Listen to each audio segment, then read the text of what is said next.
From Kansas State University, this is Agriculture Today. Eric Atkinson here. And coming up today out of the Livestock Marketing Information Center, Katelyn McCullock will provide this week's cattle market analysis. She'll look ahead to the USDA's monthly cattle on feed report coming out this week.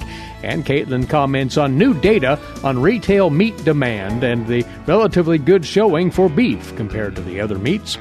Also, K-State's Jaymelynn Farney talks about utilizing various cover crops as forage for the cow or stocker herd heading into the winter, some of the management steps to consider when turning cattle out on winter grasses and brassicas.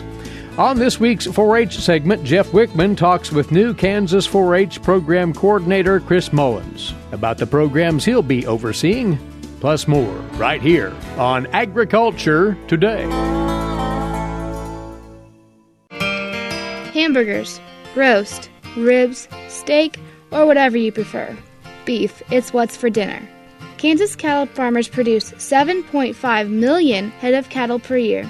It takes about 7 tablespoons of peanut butter to get the same amount of protein in 1 serving of lean beef. Support your local Kansas farmers and ranchers. Eat beef. This message was brought to you by the K-State Animal Sciences Leadership Academy participants.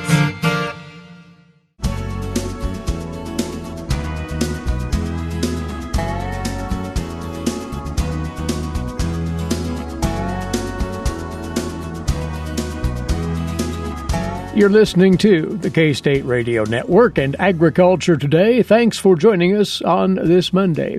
For openers, as we typically do to get the week going, we'll get into what's happening on the cattle market scene. This time we turn to the senior agricultural economist with the Livestock Marketing Information Center out in Denver and co-sponsored by K-State and numerous other land-grant universities. A pleasure once again to talk with Katelyn McCullock.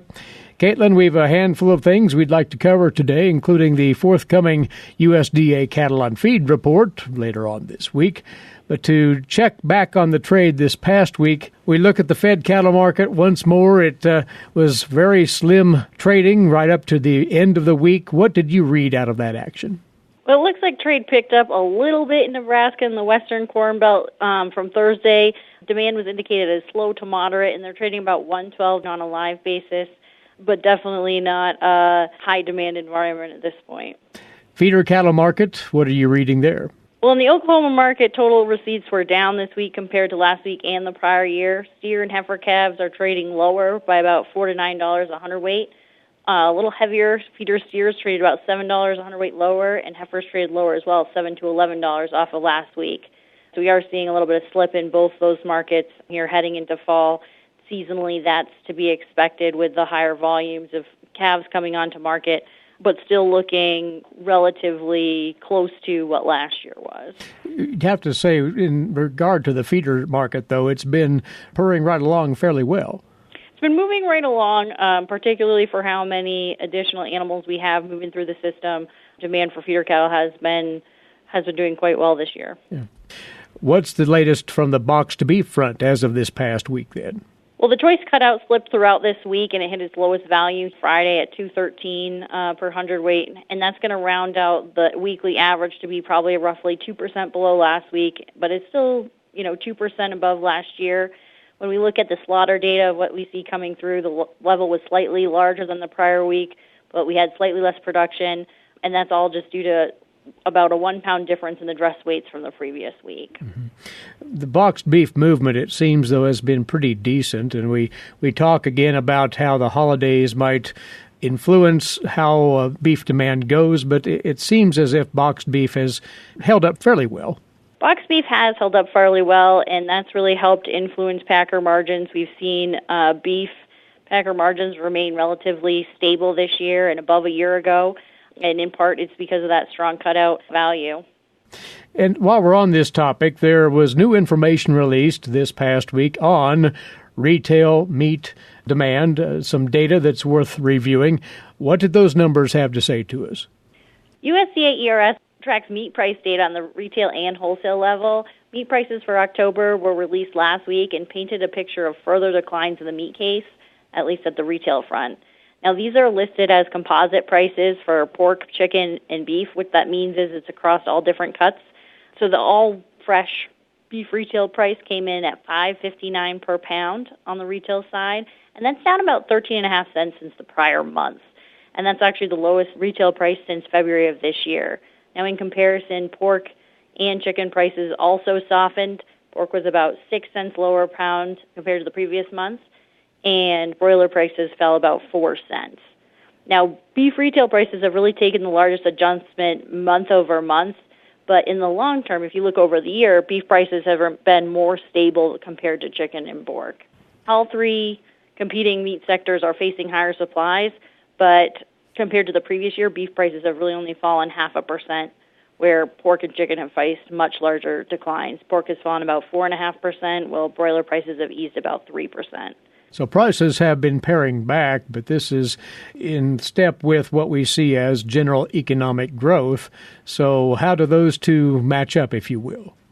Well, most of the decline, I think, has been driven by higher supplies on all the meat fronts, really. The demand has been pretty good, and I think that's what supported the beef retail prices in particular. It'll be interesting to watch this holiday season because there's no shortage of specials at the grocery store, and all of them remain pretty attractive options. What will be most interesting, though, to see is if any of the customers will forego their traditional turkey price in favor of beef or pork or chicken as something a little different this holiday season. And that is an interesting possibility that beef in particular here could be maybe a bit more competitive because of the price comparisons. It's going to be, I think this holiday season will be an opportunity to move more product, although it might not be at higher prices. But I think that will still help out the supply chain by moving more meat through the market. We'll keep an eye on that. Well, the USDA will also share new information later this week on Wednesday. Just ahead of the holiday, the monthly cattle on feed report, and coming off of a report last month that saw placements much less than the trade had expected. So what is the thinking going into these new numbers? Well, October is typically the highest placement month, but I think given what last month did compared to the high placements in July and August, there's a little bit of uncertainty here in this placement number looking at October. According to the Urnerberry Cattle on Feed pre-report survey, the placement number has about a 10% range from the top to bottom of where analysts expect. So we're anywhere from 6% below a year ago to up 4.3% above last year. And that's a very large range for the placement number. Just looking from a historical basis, we've had a fairly large pre-report range around a lot of these numbers this year. And some of it has been through the summer. We had different forage conditions depending on where you were in the state. Muddy feedlots, I think those are having an impact. Cow-calf guys just can't get to the pens to wean their cattle. We've had a little bit of delay of that in the northern plains. And so all these factors from around the country are rolling in, and we're not necessarily quite sure where that ends up. So on average, the consensus is that cattle on feed placements in October will be up 1%. But again, that wide range really suggests that it could be up or down. There's some uncertainty there. And what about the marketing's number? What's the trade thinking there? So the marketing number, we have one more slot. We had one more slaughter day in October of 2018 compared to the previous year, and that's helped boost that marketing number to be quite a large percentage over October, but that's really driven by that one more day. The consensus on that was up 4.2%. And so if you look at both those placements and marketing number, that puts the on-feed number at 4.3% for a consensus, and there's a little bit wider range around that too, but that's based on that placement number having quite a bit of slip to it. When you think about these wide ranges in estimations, one wonders how much of an immediate impact whatever numbers come out will have on the trade. There's so much latitude there, Katelyn. Yeah, I mean, yes, I don't think the wide range around the estimates makes it difficult to predict how the market will react, because I'm sure they're looking at that wide range in addition to the consensus. And sometimes you don't know till after the report kind of what number they were believing at the time. That comes out again this Wednesday afternoon, the monthly cattle on feed report from the USDA. We'll see what the numbers tell us at that point in time. Katelyn, looking at the abbreviated trading week ahead, normally we see somewhat limited action as we get into the couple of days ahead of the Thanksgiving holiday. But as you look at it maybe over the next couple of weeks or so, what's your sense of where the fed cattle market might head? On the fed cattle side, I think it'll depend. There's going to be some weather-related impacts potentially. I think anytime you're in winter, things can go a little strange, but in general, compared to last year, we're probably a little bit below a year ago. In the Southern Plains, prices for the fourth quarter were about around 120. I would expect us to be somewhere around 115 to 120 over the next couple weeks. And the feeder cattle market, like you say, it gave some ground this past week or so. So is it destined for even more weakness, or will we see potential stability there? I think that's a good question, not knowing where cattle on feed placements will come out and where that demand will be over the next 2 months. If October shows another light month in terms of placements, you have to think that those cattle have to come to feedlots at some point, and what that means for November and December prices might mean we see a little bit more strength in that market if that does happen. If we see maybe more a normal return to a seasonal pattern in terms of placements, probably a little bit closer to below a year ago in those markets. We'll take a cue from those numbers once again when they come out later this week. Katelyn, as always, thanks for sharing your thoughts on the markets, and a happy Thanksgiving to you and yours. Yeah, thank you. Katelyn McCullock with us on Agriculture Today. She's the senior agricultural economist with the Livestock Marketing Information Center. And incidentally, if you haven't yet checked out the center's website, you might do so. lmic.info is the address there. Currently, you'll find there a comprehensive write-up on the latest meat export numbers out of the USDA and how beef is faring vis-a-vis the competing meats. There's also another analysis on meat and dairy demand for the summer quarter of 2018 to complement the things that Katelyn shared earlier on demand. And the In the Cattle Markets section this week has a write-up on low cull cow prices and making complex culling decisions. That also worth a look. All of this is at lmic.info. We'll be back after these moments away. You're tuned to the K-State Radio Network.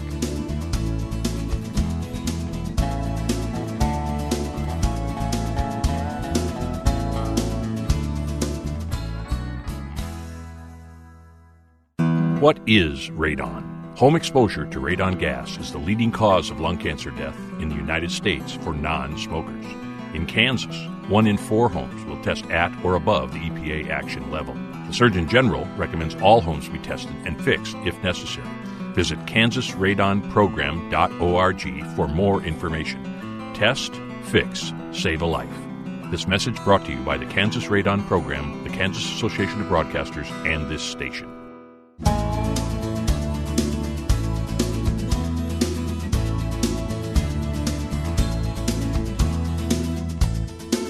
Welcome back. You're listening to Agriculture Today.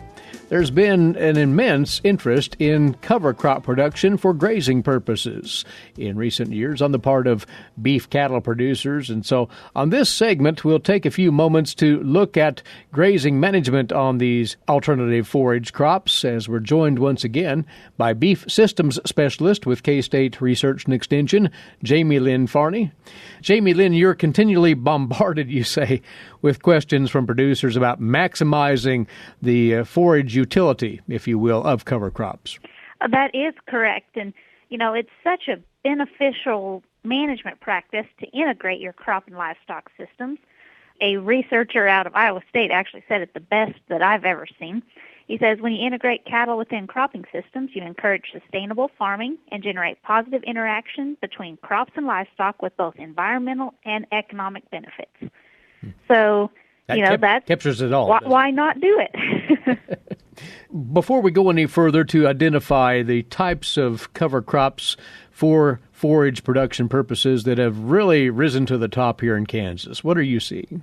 Well, from our cattle perspective, especially with your stalker calves, or ones that weigh less than about 800 pounds, are grass species. Those are kind of the bread and butter for them. That is their preferred favorite feed. However, our gains can be fairly variable depending on what kind of grass species you have and weather environments. I like oats or barley. They just kind of come up just a little bit quicker and can allow you a little bit earlier grazing for grass.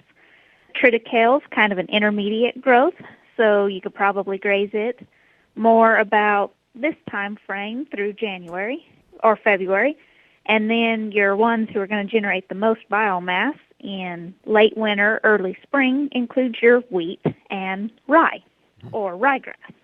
And, the brassicas from the cover crop perspective are one of the favored forages. And in a survey I'm still conducting, we were asking what producers plant, especially if they're choosing to graze. And, of course, all of them have a grass species, but then the brassicas are their next favorite, such as radishes or turnips. And rape is becoming a lot more commonly planted cover crop, especially for grazing perspective. Now, I kind of have a love-hate relationship with the brassicas from the cattle side. They're one of the best plants out there to collect nitrogen, recycle it back in. Now, from the cattle perspective, like I said, I kind of have a love-hate relationship with them because one of the first things about them is they are so high moisture that you increase your passage rate so much that you might not be necessarily getting all the goodies out of them that our nutritional values indicate you should. And thus you might not see as quite a good of gains as you would anticipate. And the other thing, they have this product called glucosinolate in them. It's a very bitter compound which can lead to some aversion to these plants, especially pre-freeze. And it's even more pronounced in young calves, those first wean ones or anything less than about 800 pounds. Cows, they'll kind of power on through that bitter flavor. But after a freeze, that glucosinolate level goes down, the bitter flavor goes down, and so the high sweetness, the sugar that a lot of those brassicas have becomes more prominent after a good killing freeze. So to minimize issues with glucosinolates, other issues with glucosinolates is it impacts thyroid metabolism. So it impacts iodine absorption, can impact mineral absorption, such as the important ones for reproduction, and immune health, such as copper, zinc, and manganese. To prevent those issues, I don't like having a diet of brassicas that is more than 75%. If you kind of keep less than 75% of the brassicas in for those cattle graze, you should minimize your glucosinolate issues from a metabolism perspective. So for a stalker type of mixture, I don't like to really go more than 2 pounds. I prefer to be about 1 pound of a brassica, and then the rest is a grass. For cows, going up to that 2 to 3 pounds of brassicas, you can still maintain at least a 75% diet of brassica and then 25% of grass.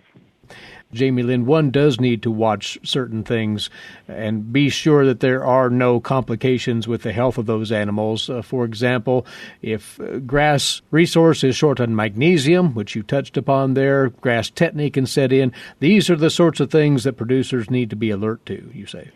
For your cool season grasses, if you have lactating cows on wheat, oats, barley, any of those cool seasons, I very strongly recommend making sure you have a high mag mineral offered for those cows because there are several reports of grass tetany occurring on those cool season annuals with the lactating cows. You don't have to worry about that quite as much with your stalkers. It still would probably behoove you just a little bit to help maximize production to go with a slightly elevated amount of mag. The other thing for your stalkers, a lot of these cool season grasses are also very high moisture. And just providing some source of a dry feed, be it a junk bale of hay in the corner, or you're going out and supplementing them with corn or distillers or Milo, just something dry will help slow down passage rates so that they can absorb more of the protein and energy of those high-quality forages.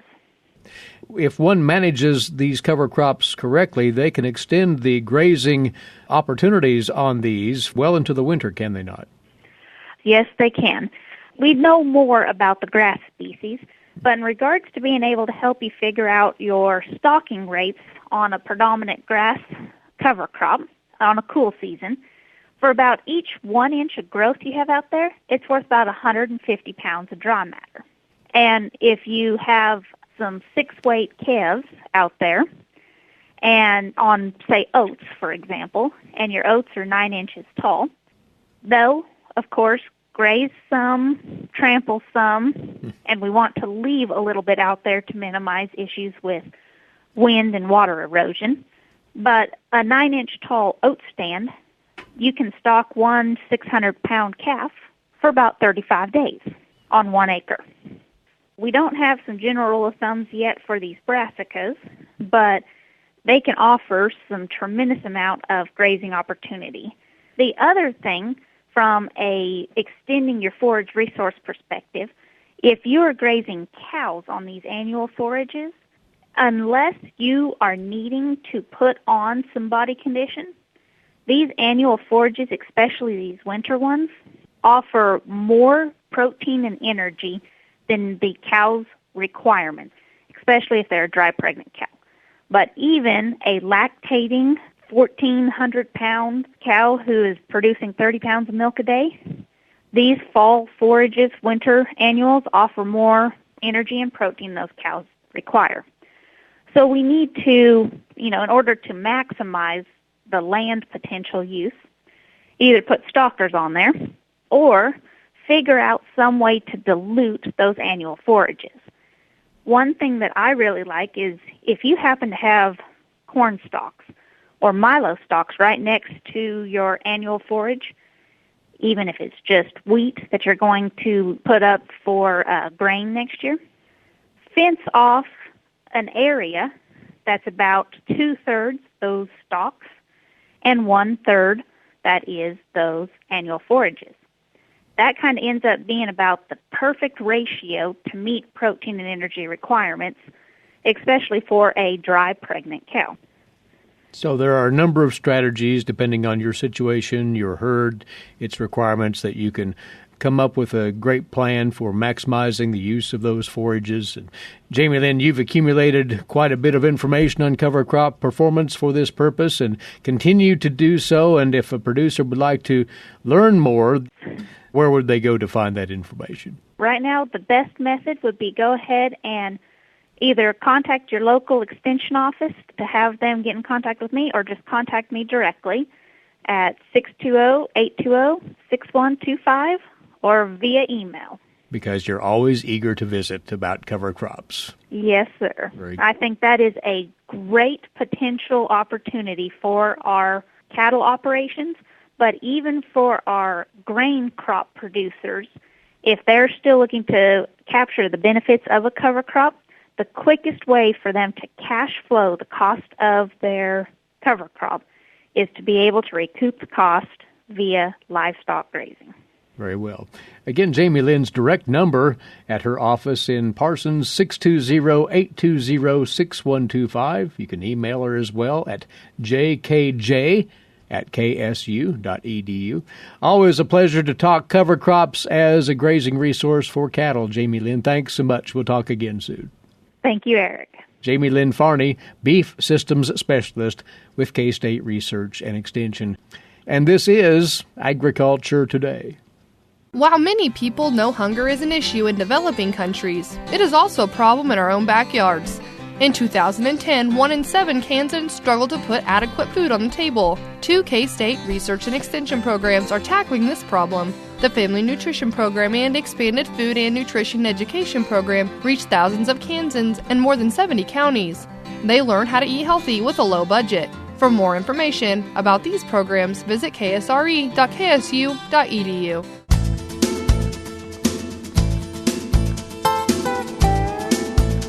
This is Agriculture Today. I'm Jeff Wickman. Extension Specialist Anissa Jepson and Program Coordinator Chris Mullins are 2 recent hires by Kansas Forage. Over the next 2 weeks, we'll visit with each of them about their new roles in serving Kansas youth. This week, we talk with Chris Mullins. Chris, you are relatively new to Kansas Forage. How long have you been on board? So I was hired in late August, and I pretty much got started right before Labor Day. So you are just kind of now starting to get your feel for what goes on with 4-H, and you're going to be working in several different areas. That's correct. I'll be working mainly with the shooting sports and then helping develop the new curriculum for the natural resource management stuff and the wildlife programs, and really just trying to help the 4-H department right now go through their volunteer background checks and trying to smooth out those things and develop different policies for us, and trying to make sure, we get everything knocked out and make it easier for our 4-H volunteers to get on board. That's something we really want to do because there are volunteers coming and going from the program all the time. Yes, most definitely. And that's one thing for volunteers. It's tough because people are on, such time constraints anymore, and, they don't necessarily want to fill out 13 pieces of paper just to help out with their son or daughter's 4-H project, but at the same token, it's necessary. We need to have these kind of checks to make sure the safety of not only our youth, but even the other volunteers within the program.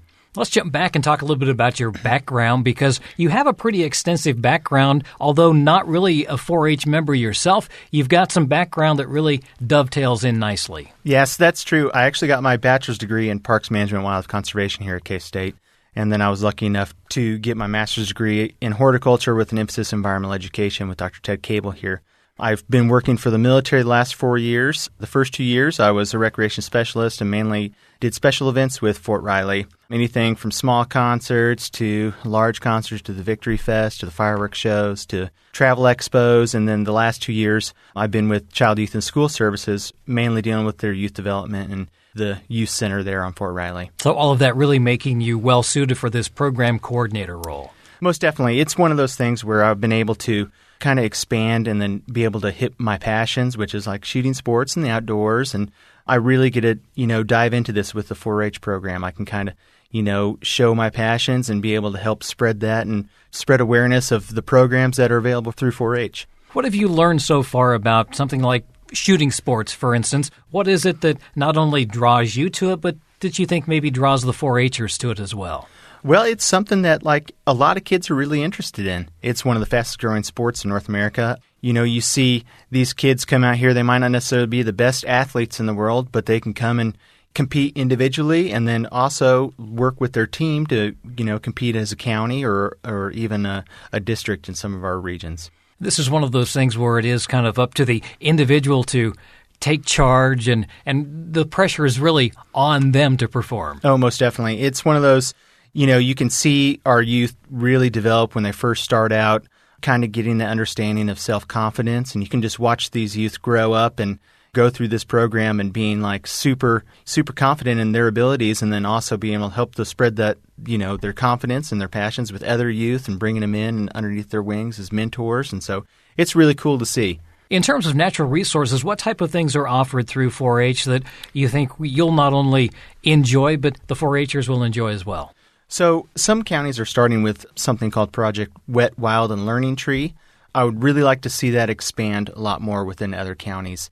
It's already a curriculum that's set up through the state, and we have a great department here within K-State, so we really want to connect those 4-H kids with the university and showing them that there's two different departments that really focus on wildlife development. I mean, there's the wildlife biology side in Ackert Hall, and then we have in Throckmorton the WOEM program, the Wildlife Outdoor Enterprise Management Program, and then also the Parks Management Program within Throckmorton. So there's a lot of different opportunities in showing these kids that, yeah, their passions with nature and what have you. It could be hunting and fishing. It could be just studying animals and might not necessarily want to go the veterinary route. They can be able to expand their stuff, and K-State has those departments in those colleges to help guide them to their career choices in the future. So is this like conservation and habitat management, or is it just kind of being out in nature? Both. It's both. So the shooting sports side actually has something called the hunting skills program. So they kind of learn everything from, identifying tracks to being able to be proficient with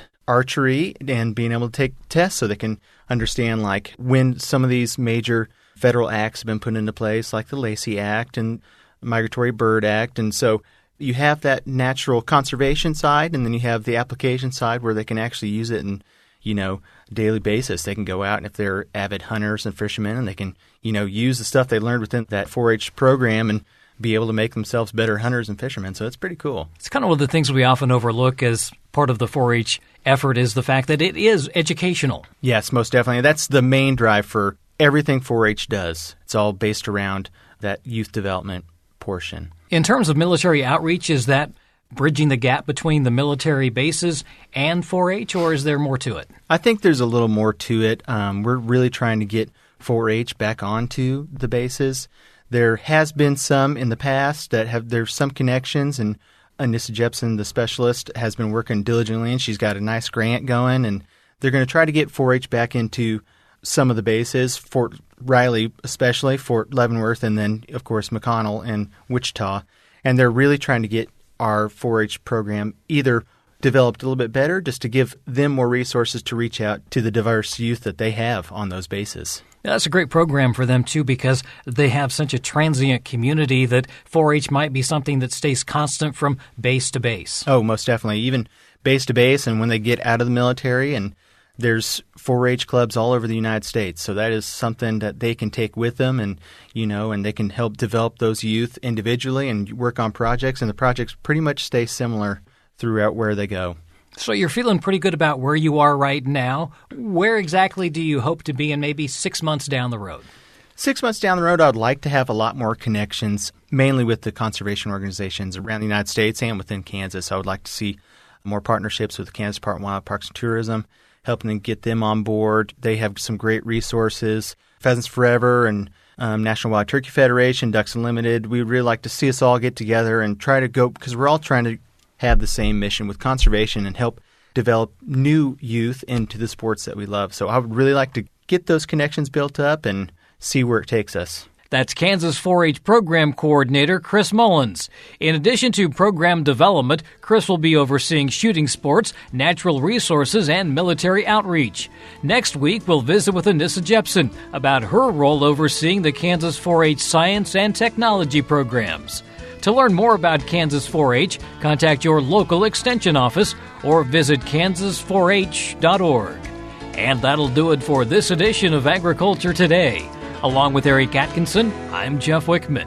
This is the K-State Radio Network.